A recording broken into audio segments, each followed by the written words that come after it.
morning, Nus Wadeezulh. We're going to be doing another Animal of the Week. Before we start, I just want to say a huge thank you to all of you that have been doing your animals every week and putting all sorts of really cool information on the back side of our sheets.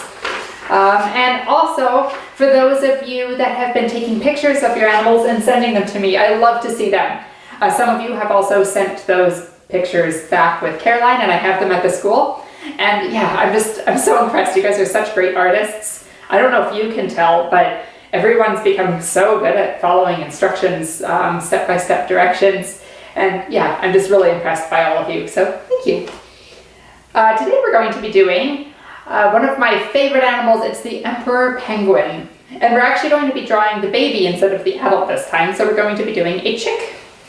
Emperor penguins are, not only are they very cute, when you watch some videos of them, you'll see that they're kind of funny and hilarious, but they're also some of the toughest animals on the entire planet. So many reasons why these are one of my favorites. Today we're going to be doing, like I said, we're going to be doing a chick. It's going to be standing upright. So we're going to be doing another portrait, meaning our paper is going to be like this, not landscape, like this. And yeah, just before we get started, remember that you're going to need a pencil as well as a really good eraser, because we're going to be doing some lines that we will be erasing. Everyone has been doing such a good job at that too. Some of your pictures, I can't even see the erase lines that you've done. So super impressive. Okay, let's get started. The first thing we're going to do for our penguin is we're going to make him a nice round body. Not totally round, we're actually going to make him kind of oval shaped. So let's give ourselves a nice fat, a little too fat, that's a circle. A nice fat, okay, let me just start over. Okay, we're going to give ourselves a nice fat oval like that. So see how it's not completely round, it is a little elongated. It's a little stretched out that way, but for the most part, he's a pretty round guy. And that's good because he lives in the Antarctic, which is super, super, super, super cold. So the more fat that an animal can have there, the better, the longer they survive. And that's why a lot of animals that live there, like seals and whales, lots of those animals are super blubbery, which means that they're able to insulate themselves with all that extra fat. Okay, so we've given ourselves a nice fat body. This is actually going to be a pretty simple drawing. Not as simple as the blobfish, but I think we'll get through this quickly. Now we're going to give ourselves a head, and we're going to kind of overlap those circles. Now, I'm not sure, some of you might have watched one of those science videos that I had posted a while ago, and it was talking about baby animals and what makes humans, or what makes all animals find babies so cute. And it's not just that humans find human babies cute, but we also find baby animals cute. And there's an instinct in us to want to take care of babies, and the reason, and to want to like cuddle them and take care of them. And of course that helps everyone, humans as well as all other animals, stay alive. And so there's some characteristics that all babies tend to have. Human babies, penguin babies, puppy babies, dog babies. All of these animals, they tend to have shorter limbs and to have bigger heads and to be kind of chubby.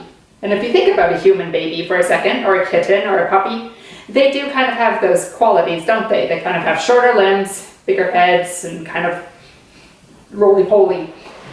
So baby penguins, no exception. So we have our head. The first thing we're actually going to do is I'm going to just erase this line here and maybe fix that line a little bit. Oop. Okay.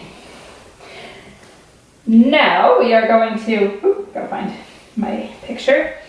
Okay, now we're going to give ourselves some wings. So you can come over to your body here and draw yourself a nice penguin wing, which is going to look kind of like that. So see how it comes off of my line? Off of my body line here, and then it comes back in, and then I'm going to erase that and try to do roughly the same thing on the other side. So I'm going to come down off the shoulder and give him another wing. Now, in the case of penguins, probably everyone here knows this, penguins can't fly. They're the only birds that, well, no, I guess ostriches and emus can't fly either. So penguins are all the different kinds of species of penguins. None of them can fly. So why do they even have wings? And actually, we don't even call penguin wings anymore. We actually call them flippers because they use them just the same way a seal or a whale would use their flippers. They use them to swim. And penguins are actually incredible swimmers. They can dive down to over 500 meters, so that's half a kilometer deep in the water, and they can hold their breath for 20 minutes. So really, really incredible swimmers. And part of the reason why is because they have their wings that have actually adapted into flippers. Okay, I think that's pretty symmetrical. Let's give our penguin some feet. First thing I'm going to do is I'm just going to erase some little spots here for our feet. Penguins have really, really tough feet because they're on the cold ice and snow all the time. And then they also have really big claws because they need to be able to, if they're always climbing around on ice, you can imagine how they need to be able to scratch their way through that. So I'm just going to draw myself some little toes, kind of poking out. I'm just going to kind of make them look a little bit like curved sausages. And they're just going to be poking out. Let's see if I like that. No, I'm going to make better curved sausages. Okay. The reason that why I'm being picky about this is because they actually have a lot of blubber or fat and soft downy feathers that kind of covers up their toes for the most part. And that is because when they become older, these penguins are going to develop something called brood pouches. So it's not a pouch like what a koala has from last week, but it is a pouch. Now I'm just gonna make kind of a fold of skin. There we go. But it is a pouch where that is actually where, first off, the mothers are going to lay their eggs and they're going to pass their eggs off to the males. And the males are the ones that actually keep the eggs warm for many, many months during the coldest part of the winter. And they keep the eggs resting on top of their feet in this brood pouch. And even when the chicks hatch, they cannot let that chick touch the ground because even a couple of seconds on that cold ice would kill a chick. And that's because the Antarctic is even colder than it gets here. Remember those really cold days when we didn't go to school? That was only, I think, in the -30s. It can get to -65 in Antarctica. And these male penguins all huddle together and trade spots and keep themselves warm, huddle together, or else they would die. And there's winds up to 200 kilometers an hour blowing past them. So that's why these birds are so incredibly tough. Oh, one thing I need to add is I need to show those claws at the end of their toes. Because like I said, living on the ice, it's very important to have some grippy sort of part of your body. And in this case, it's their little toes. Big toes, actually. Okay, let's move on to their heads. So one of the things that makes the emperor penguin really distinct is that he has kind of a mask almost on his face. So we're going to draw that now. We're going to, this is going to be a lot easier for you because you have a pencil so you can color in easier. But I'm just going to do it with my marker, so bear with me here. I'm going to draw something that looks, it might take me a time or two. I'm going to go like this first. And then, so you should have two curves coming down, and what this is this is going to be the black part of the mask. So then I'm going to draw my eyes in here so you can kind of see what's happening. One eye, make sure they're even. Two eye. Is that even? Yeah. Penguins have pretty little eyes because, of course, think about it when you go out when it's super cold. Think about how any extra moisture that you have exposed Even when you breathe, you might end up, if you breathe on your hair, you'll end up with ice crystals in your hair. Your eyelashes will sometimes get ice crystals. So just keeping any sort of moisture to the minimum is way better if you're going to be living in a really, really cold area. And remember, when we do our eyes, leave that little shiny bit there, a little white spot in all the black, and that way you can make it look like your animal's really alive. If you were drawing a cartoon penguin, what you would probably do is actually make your eyes a whole lot bigger, but we're doing science right now, so let's keep our eyes an actual realistic size. Okay, now what we're going to do with this mask of ours is we're going to come down and we're going to have it go wide. Remember, symmetrical, so it's going to do the same thing on either side. Boop. So it's going to come down like that, and then like that. And without his little beak in there, it looks a little funny, but you can't tell he's a penguin now, can you? Great. And then for the beak, we're just going to do a bit of a little diamond like that. So I'll show you what I did over here. I basically just made a diamond like that, a nice squat diamond, and then I split it up and put a bit of a line down. So that's all I did for his beak. So I just drew a line in half, and if you notice this line in the middle, instead of dividing it directly in half, it kind of just goes in a little bit like that. Okay, I'm going to erase this. So if I had a pencil right now, this is where I would start coloring things in. When you are doing this, what you should probably do is just Google pictures of baby emperor penguins. I'll spell it on the back for you. And when you Google it, then you'll be able to see the exact kind of color and shade that we're dealing with. But in this case, the baby penguins, all of this is going to be black. So I'll fill it in the best I can with my marker. With a pencil, you'll be able to do a lot better shading. And I've been so impressed with the shading that I've seen you guys do, especially in the koalas. This is another one of those gray fuzzy animals, and some of you really captured it last time with the pencil and the shading. So awesome job. I am not going to really capture it that well with my black or with my blue marker here, but I'll give you a rough idea. Doop, doop, doop.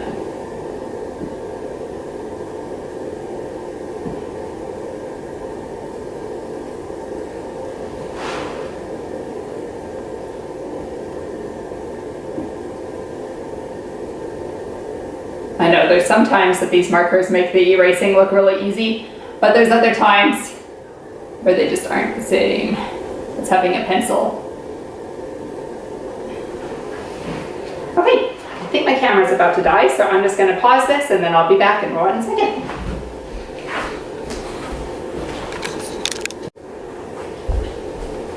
Okay, here I am again. So that should have given you time to do your shading in here. So we're going to have our black heads, and then the rest of our baby penguin is going to be a really, really light gray color, or almost white, because the bellies on these guys are white. When they're babies though, they start off a little more gray, and as they mature, they're going to turn whiter and whiter until they're basically all white and black with a little bit of orange. So again, when you go onto Google and you look up pictures of the chicks, but then also look at some pictures of some adult emperor penguins. Lots of really neat videos there about the males huddling together to keep warm throughout those winters. So yeah, I definitely recommend looking these up after. Let's just show, they also, this is going to be really hard for me to show this with a marker, but with your pencil, I want you to also show that these shoulders here, these aren't totally black, but they are kind of a darker gray color. And then when you go through, I would also show that these guys are a little bit fuzzy, right? They're not super slick yet. They still have down. When they become mature, then they're going to start getting feathers. Penguin feathers are not quite like the bird's feathers here. They're almost more scaly because, again, penguins don't use their feathers to fly. They use them to protect themselves from the cold and then also to be able to swim. But the babies can't swim. And part of the reason why they can't is because they're still covered in baby down, just like a baby chick. So these little guys are fluffy. And when you're shading with your pencil, you'll probably be able to show that even more clearly than I can with my marker here. But yeah, just take a second to go around and give your little penguin some fluff.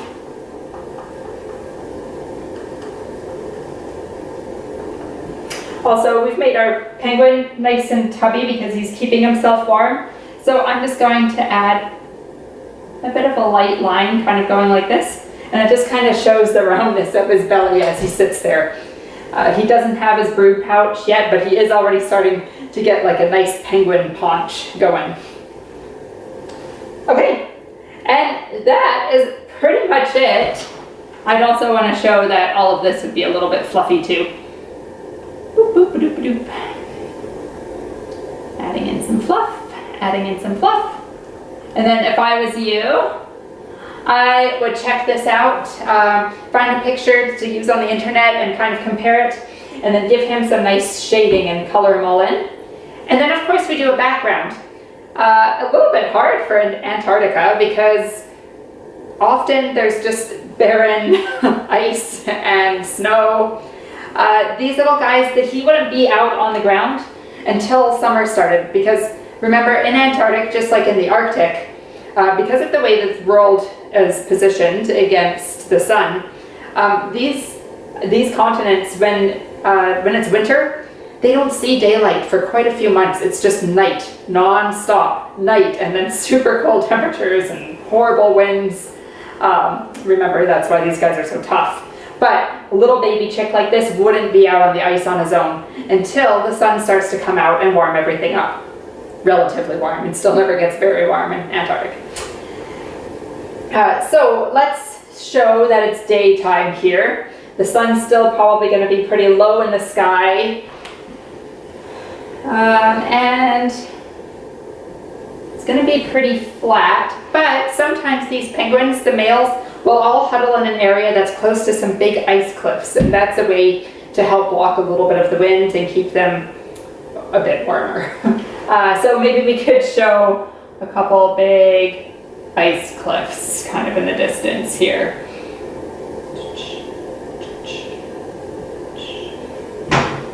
And another ice cliff over here. And really, there's not a lot for us to show.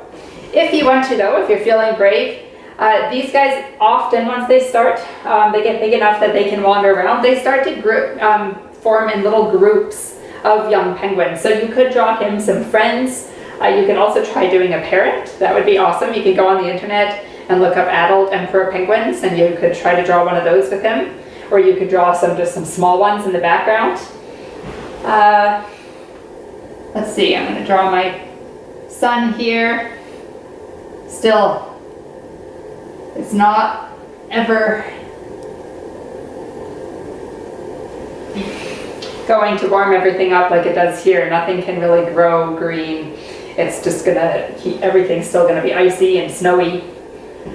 Because the sun is behind him, there would technically be a shadow. So maybe what I'll do is, it's a good chance for us to all practice doing a bit of shadowing. So if you have a pencil, you might want to do like really light and then smear it with your finger. I'm just gonna do it, kind of show it like that with my marker. So see how if the sun is behind him at an angle, then that means his shadow is going to be coming this way. So that's why I put the shadow there. Okay, that concludes the front half of our penguin page. So I'm just going to flip my board over and then we can work on the back side.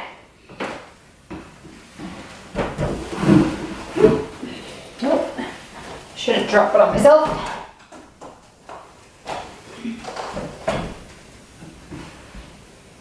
Okay, so this week's animal is the emperor penguin.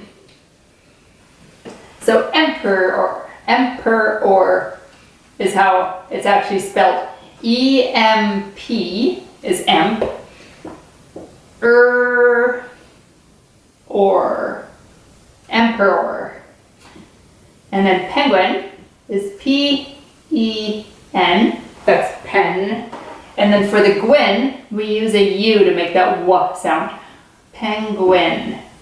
Emperor penguin. It is a kind of, is it a mammal? It's definitely not a reptile, although we did say that it kind of has almost scales. But remember, those are still feathers that are just specially adapted. So no, of course, a penguin is a bird. It's just a very special kind of bird with lots of adaptations on its body that help it survive in such a crazy place. Again, they're from the Antarctic. There's none here, so I'm thinking there's probably not a carrier name. So we can leave that blank. Okay, the habitat. So there are actually penguins in different places in the world. When I was in South Africa, I went to and saw a colony of African penguins. And of course they have some different adaptations because they don't have to survive in a place that's very cold. But same idea, they're still super, super strong swimmers and they can't fly. Emperor penguins though, they live strictly in Antarctic.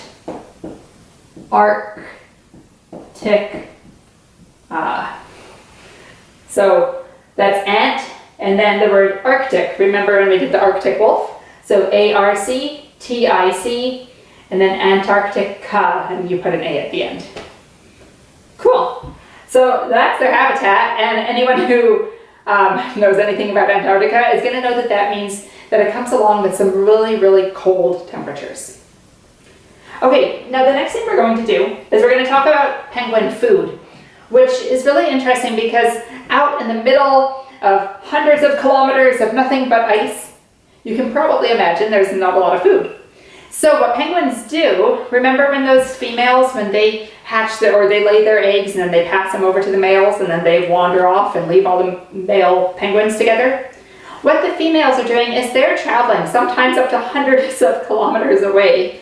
They're traveling to the edge of the ice, the edge of the continent, and then they jump off into the water and they dive down. Remember we talked about how good they are at diving, and they go and they catch a bunch of fish. So where the penguins, that's why the penguins have to be such strong swimmers, is they actually get all of their food from underwater. They're eating things like small fish, they eat little squids, they eat krill, so lots of small underwater things. So we'll say fish, krill. Feel free to look up a picture. Krill almost look like little tiny shrimps almost. And squids. Of course, we're not talking like the giant squids.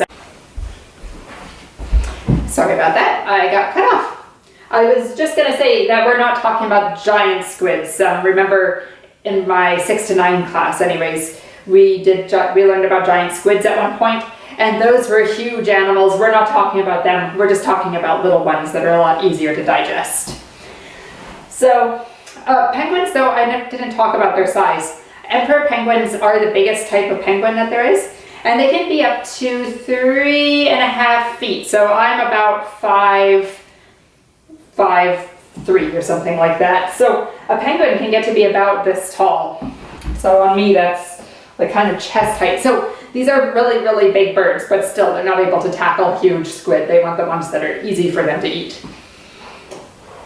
Okay, so yeah, these birds, they go, they do that. Then what do the chicks do? Because remember, the chicks can't swim. So just the same as the birds around here, the mothers will come back and then they regurgitate food into their babies' mouths. Regurgitate is just a nice fancy way of saying that they barf into their babies' mouths, and that's what sustains the babies and keeps them alive for the first few months of their lives. Once the female does her very, very long trek back to the males will have lost over half of their body weight. So imagine however much you weigh now, if you had to sit there in the cold, shivering for an entire winter, imagine being half the weight, whatever you are now, being half of that weight. You would be so hungry and probably really, really anxious for your wife to get back so you could get out there and get some food. Which is what they do. Once the females come, she takes over holding the little baby, and the male will go to the ocean and finally get some food for himself. And once he's fed himself and nourished himself, then he collects a bunch more food, fills his belly, and goes all the way back to the baby so he can regurgitate it into the baby's mouth. So being a penguin parent is very hard work. Okay, that brings us to some of the adaptations that penguins have. So, a lot of things that make penguins different than other birds. Remember, adaptations are things that animals have, either behaviors or body characteristics that they have that help them survive in a place. In this case, penguins are surviving in extreme cold. So some of the things that we could talk about, they don't fly. We could talk about the fact that instead of having wings for flying, their wings are actually flippers for swimming, right? So that's the first really important adaptation, and the thing that penguins are most famous for is not flying. So we could say wings are flippers.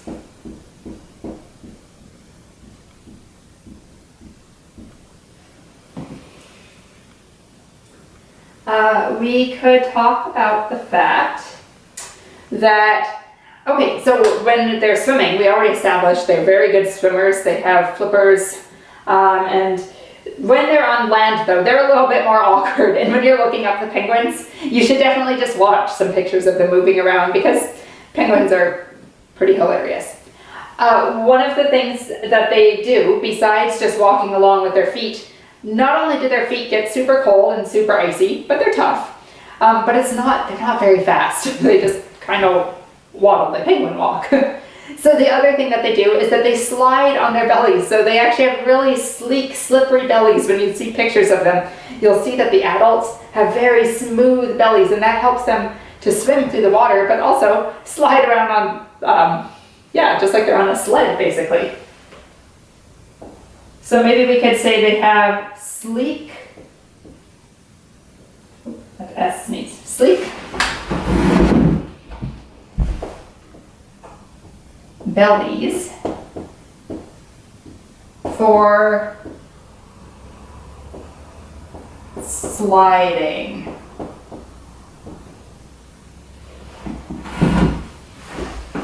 Okay, and I don't know if you can see me.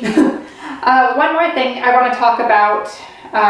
Like I said, it's not always just a thing that the animal has on its body. Sometimes it's about a behavior or something that the animal does. So the other thing that I'll talk about is how the males huddle together for warmth, because it's actually really incredible, just the way they all press together. Sometimes it's hundreds or thousands of penguins all squeezed together, but because the ones on the outside are getting all of that wind and all of the cold, they're constantly rotating so that everyone gets a chance to be in the middle, so they can warm up, and then once they're good and warm, they can come to the outside and they help protect everyone else. So this huddling behavior that they do, no other birds really do it, and it really sets penguins apart, and it makes it so that they can survive in a place where basically no other animals on the planet can survive. So we'll say males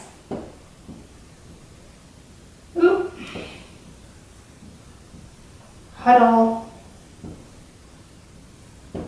for warmth. And remember, if I'm going too fast, I'll move out of your way. If I'm going too fast, feel free to pause it, go back. I know I talk fast, but it's just because these videos become super long if I don't. Okay, so males huddle for warmth. And that almost brings us to the end of today's animal, the emperor penguin. But I do want you to fill out a couple more cool facts. So try to do 2 more fun facts. I taught you a whole bunch today while we were doing this. You could talk about how deep they can dive, the fact that they can hold their breath for over 20 minutes.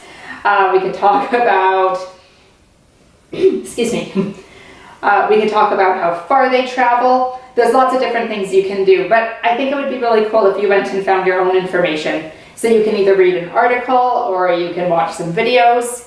Again, just remember that if you're going on the internet and looking for stuff, or in books actually, just to always read it, but to be thinking in the back of your mind, Do I totally trust this? Do I believe this? Because the internet and other things like books, sometimes it can give you false information. So just remember that every time you read anything on there, don't just automatically believe it because it's printed. It doesn't necessarily mean it's real. Most of the time though, if you're going on to National Geographic or something like that, you can definitely trust those sources. So yeah, I can't wait to see what you have for your other facts, and I really can't wait to see the picture of your baby penguins. If anyone's brave enough to try an adult penguin on their picture, that's awesome, and yeah, please send me a picture of your picture. Okay, thank you once again. I'm so pleased with how many of you are working on these. And I'm also really proud of you, the ones of you who have decided to do your own animal. So a couple people aren't doing the animals that I post, they're deciding to look up information on their own animals, and that's really, really cool too. So yeah, have a great day. I miss you guys, and I will see you next week.